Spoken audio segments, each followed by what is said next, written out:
Lock tier 1 day? Yeah, honestly, dude, it could be. Zoo Warlock is going to be very popular, in my opinion. And also, Rogue can use all of these cards. I feel like the only card Rogue really cares about is this. Because Velorock. Also with Prep. Aggro Pirate Rogue will love that card. This could maybe see play in an Aggro Pirate Rogue. This will probably see play in some sort of Rogue with Death Rattles. Rogue also using this to draw 3. It's not even that bad. So, like, I don't know. I think this could be really good in Rogue, too. And now that we're talking about Rogue. Snatch and Grab. Destroy 2 random enemy minions. Cost 1 less for each card that you played from another class. So this is a mix between... Everything Must Go and... destroying 2 minions, I guess. But yeah, destroy 2 minions, cost 1 less for each card that you played, not each card that you've discovered. That is huge.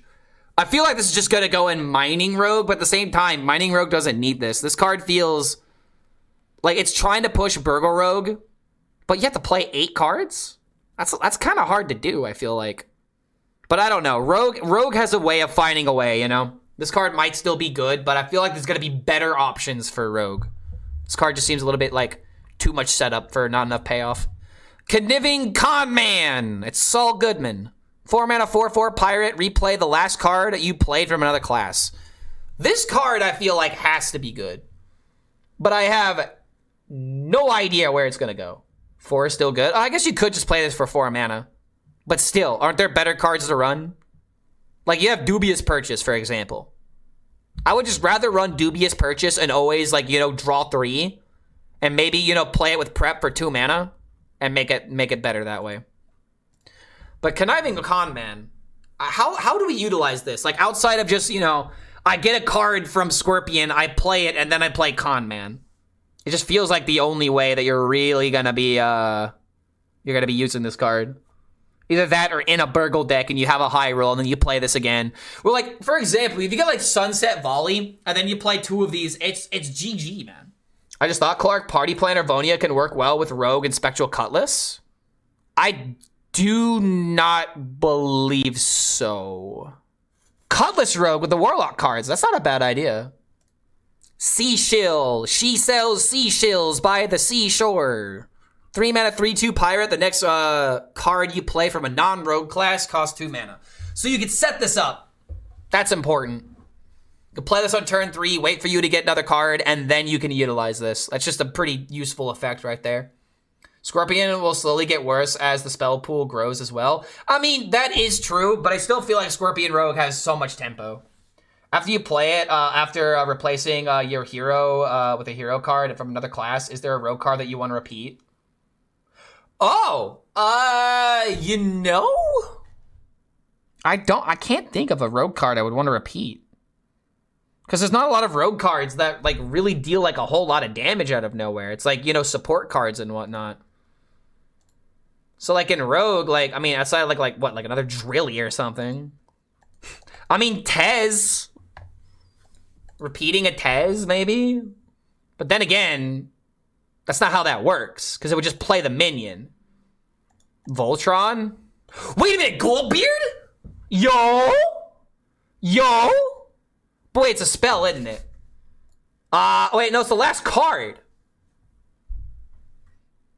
Would that work? It is summon. Yeah, it would work. Sonya, Goldbeard, Velorock. You could, like, repeat Sonya. You could repeat, like, Velorock. That's not exactly a terrible idea. Getting a second Velorock is always good. Yeah, that's kind of an interesting way of going about it. I know it's another class, but what happens when you change your class as Rogue? What happens if you play a hero? Like, if you play a DK hero, for example. You become DK. So now when you play this Rogue card, if you have another Rogue card that you played beforehand, this will play that. So that's how you can get around that. Okay, Treasure Hunter Yadoria. 6 mana, 4/5 pirate. Battlecry, go on a side quest to discover amazing loot. Play 3 cards from other classes to complete it. So what are these side quests? Oh, wait a minute. These are all duels treasures. Okay, Yadoria. The loot cards in question are 28 former duels treasures. So you go on a side quest to discover one of the 28 treasures. So what is the side quest? The side quest is Yadoria's treasure hunt. Play 3 cards from another class. Reward. Discover 2 amazing pieces of loot. So you play 3 cards to get 2 duels treasures? That seems really good. That seems really good to me. The fill your board with annoying minions. You have Canoptic Jars, Blade of Kelthalar, Annoyo Troop. Yeah. There's a lot of cards to go through here. I don't think I'll have time to go through all of them. Yo, Das Hila Mamut. Good to see you, man. Thank you for the 6 months. Welcome back to the Horde, man. Well, here's the thing, man. There are what, 28, as they said, 28 treasures. There's literally 28 treasures. You are not gonna get something consistently from it. You literally cannot run this card in the hopes of like always hitting the weapon, for example. Like it just doesn't happen. It would be really great to like, you know, always get this, or like always get like what's my favorite one? The treasure that makes everything into 1/1s. That fills your board with 1/1s. What is it again?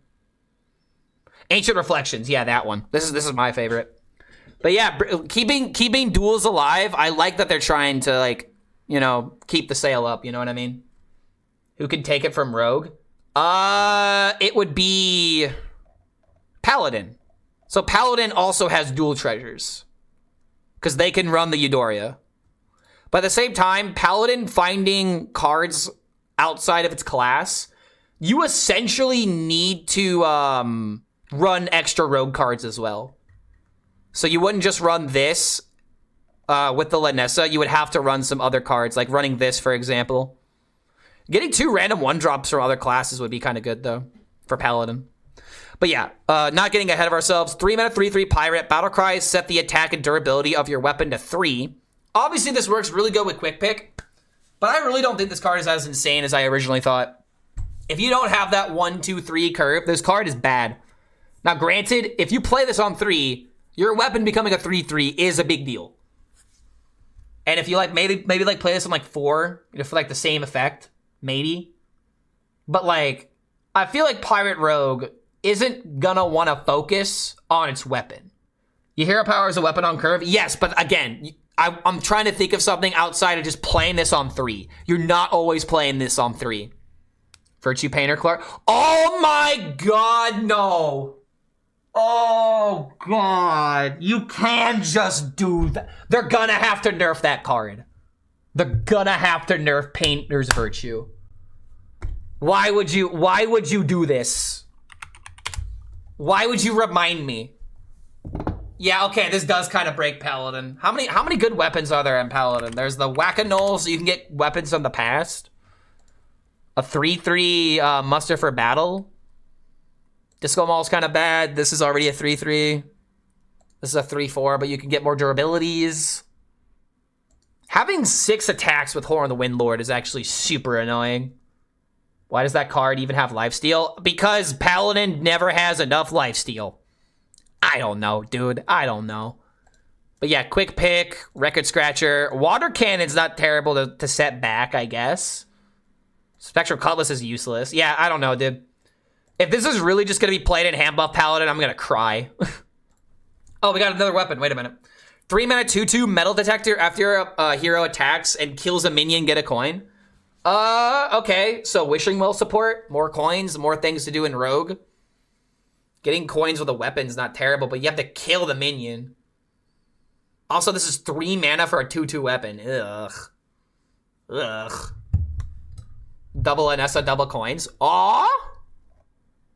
Oh shit, dude. Oh my god, wait a minute. This in Paladin. But here's the question. We have 2 coins, right? If we're playing Lanessa and playing 2 coins, we have 4 mana to utilize this effect. What are we doing with that 4 mana? That would be the answer to how good is that combo with Lanessa. You have life saving. Then okay, we're getting ahead of ourselves. Knick Knack Shack. Draw a card if you play this turn. If you play it this turn, reopen it. So literally, this is incentivizing you just to play a bunch of Like Miracle Rogue, essentially. Miracle, maybe you can run like aggro, but I don't know like what Miracle combo we're going for. There's not like an OTK. Like, what is this supporting? Rogue doesn't really have like a bunch of like 0 mana cards to combo like that. There's no reason to reach the end of your deck. I'm not sure, man. I'm not sure the direction to take this. Like, I know that it's good. It's either gonna be not good enough right now and insane in the future, or it's just gonna be good always. Knick-Knack Shack, bringing back Miracle. Well, here's the thing. How are we bringing it back? How are we killing our opponent? I guess one thing we can utilize with this card. You could put this in Shit Rogue and draw your combo faster. I guess that's something that you can do. Clockwork Golem stuff. I mean, okay, yeah. Sure. Cycle Rogue. Miracle Cycle Rogue with location. Oh, manager! I can't unhear that. It's literally entitled customer. 2 mana, deal 2, combo, get a coin. Entitled customer is so mad that he changed classes. Oh, manager. Okay, all right, the sweetest card. The sweetest card for Rogue. This, I'm actually kind of mad that other classes can't use this. But, oh my god. What is going on here? 6 mana, 6/5. Battlecry, discover a hero card from the past from another class. This seems so much fun. Seems fun, but bad? You think it's bad? I see opportunity. 20 mana Rogue? Don't mind if I do. Now, granted, I'm probably never going to spend that 20 mana because I have too much mana and not enough cards. But, I mean, hey, you got Guff. You got Guff. What are some other hero cards? 23, 24, 25, 26, 27, 28, 29, 30. Oh, wait a minute. This wouldn't count, would it? Okay, hold on. I got to recount.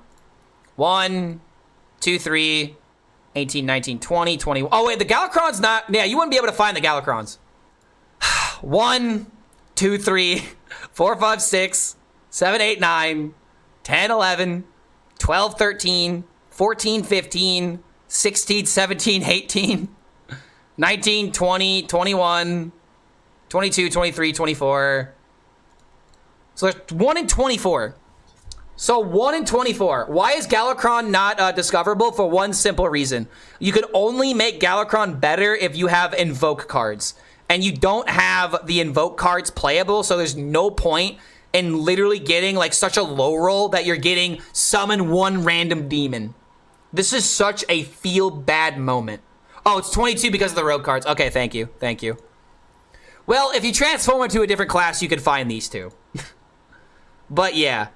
So there are 22 rogue, there are 22 heroes that you could discover. And honestly, that does make this card pretty bad. I hate to admit. But the big question becomes, on average, how good is a random hero card for Rogue? At least not Lone Ranger. Well, here's the thing. Even if you could discover Reno, you would have to have no duplicates in your deck. So discovering Reno would actually be bad for the class. But you're also finding it from another class anyway, so that's irrelevant.